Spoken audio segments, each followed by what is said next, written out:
Publicité, vous allez avoir, pas la marque qui a été citée, bien évidemment, elle n'a pas été citée, mais il y a une continuité très logique entre l'univers du programme et l'univers de la publicité.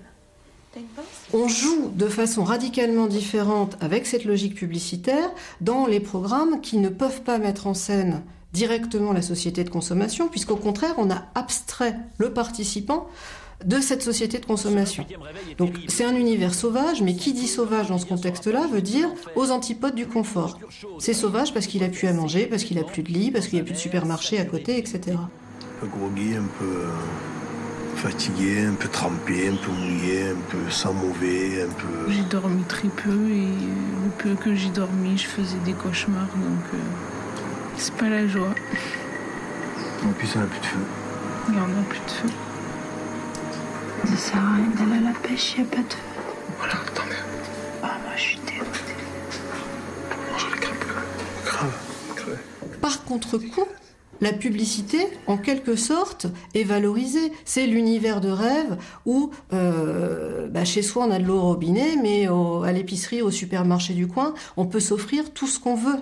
Donc, quelque part, en creux, la consommation est présente. Et elle est même survalorisée, elle est appelée de ses vœux par le participant, et donc, symboliquement, par le programme lui aussi. Et après la nuit difficile que vous avez vécue, je sais que pour certains, ça a été très dur de perdre Louis Laurent, de perdre le feu. Regardez ce que je vous propose. Une pièce de bœuf, 600 grammes. Mais pas uniquement, des pommes de terre. Et pour terminer le repas, une mousse au chocolat.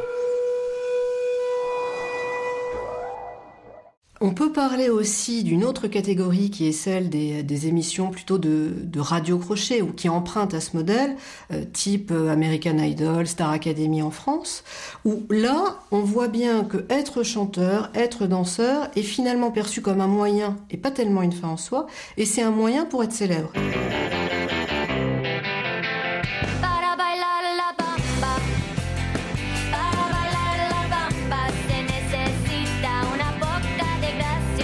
Et cette célébrité, elle est vue comme un mode de vie, ou en tout cas mise en scène comme un mode de vie. Et c'est un mode de vie de luxe. C'est pouvoir s'offrir un bel appartement, des marques, etc., une belle voiture. Donc c'est aussi un tremplin vers une certaine forme de mode de consommation.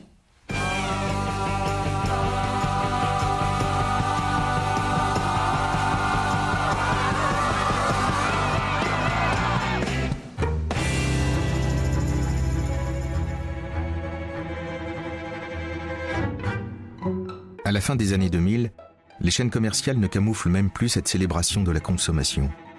Au contraire, elles l'assument comme le remède absolu à tous les maux dont nous souffrons. Destinés à truffer tous les programmes de la TNT, ces divertissements se sont vite imposés sur TF1 comme sur M6. Voici venu le temps du coaching généralisé. La télévision se redonne un rôle à une période où on parle beaucoup de fin de la télévision, peut-être de mort de la télévision. En tout cas, elle est concurrencée par d'autres modes de consommation culturelle. Bien là, elle va se redonner un rôle qui est aussi le beau rôle. Elle aide le téléspectateur, elle aide le participant et elle aide le téléspectateur qui va pouvoir s'identifier à ce participant. Bonjour la famille Jacobo! Comment ça va? Alors voilà, je sais que vous avez connu de mauvais jours, mais aujourd'hui sera un jour meilleur. Vous savez ce qui va se passer? Oui. Vous allez tous partir en vacances.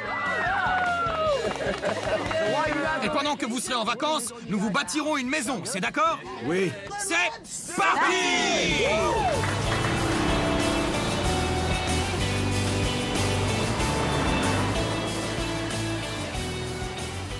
L'individu arrive avec un problème. Son problème, il est très souvent physique. Sa maison n'est pas belle, il y a besoin d'abattre des cloisons. Il va avoir besoin d'un relooking. Il ne sait pas s'habiller, il ne sait pas se coiffer, il ne sait pas se maquiller. Écoute, je te donne 10 minutes, tu te changes et je t'embarque avec moi. La télévision va lui permettre ce relooking qui est physique, qui est domestique, qui est aussi dans une certaine mesure mentale, psychologique, parce que une fois qu'on a changé la décoration, une fois qu'on a changé les apparences, une fois qu'on a changé le vernis, la vie est beaucoup plus belle et la télévision est l'adjuvant à cette vie belle et la solution, elle se trouve dans la consommation.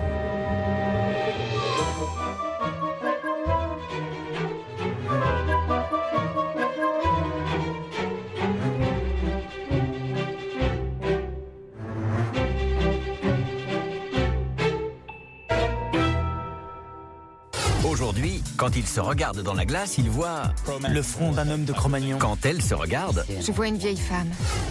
Les multiples déclinaisons de ce type de divertissement vont de plus en plus loin. Nous rhabiller ne suffit plus.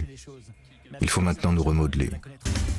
On lui a fait un lifting du visage et du cou, une rhinoplastie, un lifting des sourcils, un lifting des yeux, l'ablation de ses verrues. Avec ses implants mammaires, elle est passée d'un bonnet A à un bonnet C. On a rajeuni son visage avec un laser, gonflé ses lèvres et comblé ses rides d'expression. Opération des yeux au laser, repositionnement de gencives, 8 facettes en porcelaine et blanchiment des dents. La chenille est devenue papillon.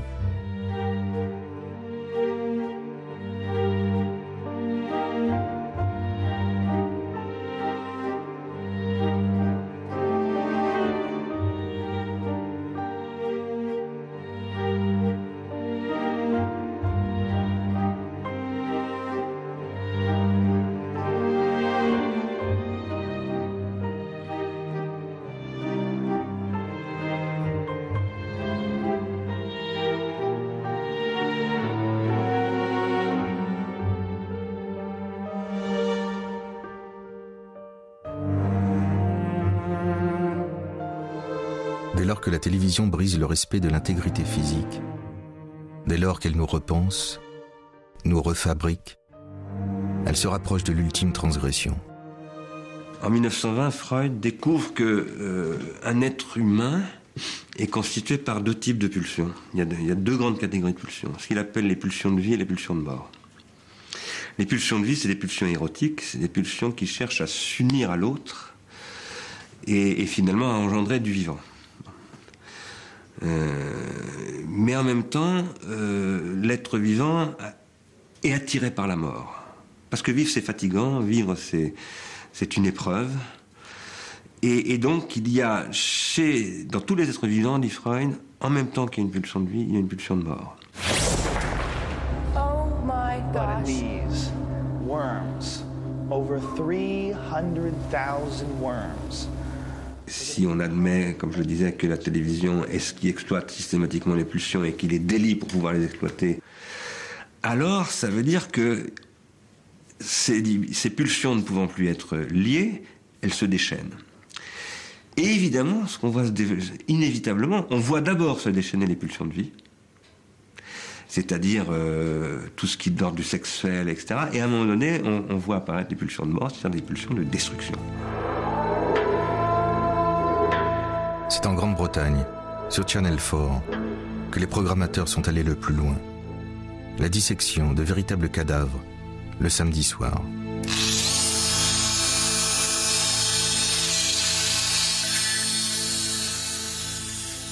Ces pratiques d'exploitation de la mise en scène de la mort à la télévision, qui sont alors là véritablement horrifiques, on aurait dit il y a encore très peu de temps diabolique, hein, c'était quelque chose qui avait à faire avec le diabolique.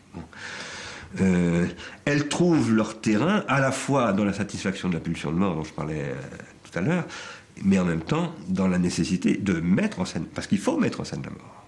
Une civilisation met toujours la mort en scène, d'une manière ou d'une autre. Et là, elle le fait en l'exploitant commercialement. C'est une mise en scène totalement commerciale, tout comme la marchandise est mise en scène dans les galeries marchandes, et évidemment au service de, en quelque sorte, le contraire de ce pourquoi est faite en principe la mise en scène de la mort, à savoir le respect de la mort. Début 2010, Channel 4 a lancé un appel à candidature. Elle recherche un malade, en phase terminale, pour le filmer, jusqu'à sa momification. Ce que les gens qui exploitent ça sont en train de faire, c'est qu'ils sont en train de détruire la société. Ils sont en train de détruire toute confiance. Ils sont en train de détruire les relations entre les individus, entre les parents et les enfants, donc tous les modèles d'autorité. Ils produisent de l'incontrôlable. Ils produisent ce que j'ai appelé dans un livre des individus désaffectés. Ils produisent de la guerre civile. Ça ne peut que conduire à une hyper-violence. Puisque le président de la République en a appelé à Edgar Morin pour repenser la civilisation, je pense que voilà une vraie question de civilisation. Est-ce qu'il faut laisser aujourd'hui la télévision continuer à exploiter la pulsion comme un automatisme qui conduit au crime et qui est la vraie question de l'identité perdue? Parce que si les Français ont le sentiment d'avoir perdu leur identité, c'est pas du tout à cause des Maghrébins ou des Africains ou des Asiatiques qui s'installent en France. C'est parce que le marketing les a privés de leur culture. C'est parce que les parents n'ont plus de rapport à leurs enfants. C'est parce que les profs ne peuvent plus concurrencer la télé qui capte l'attention beaucoup plus efficacement que les profs, etc. C'est ça le vrai problème.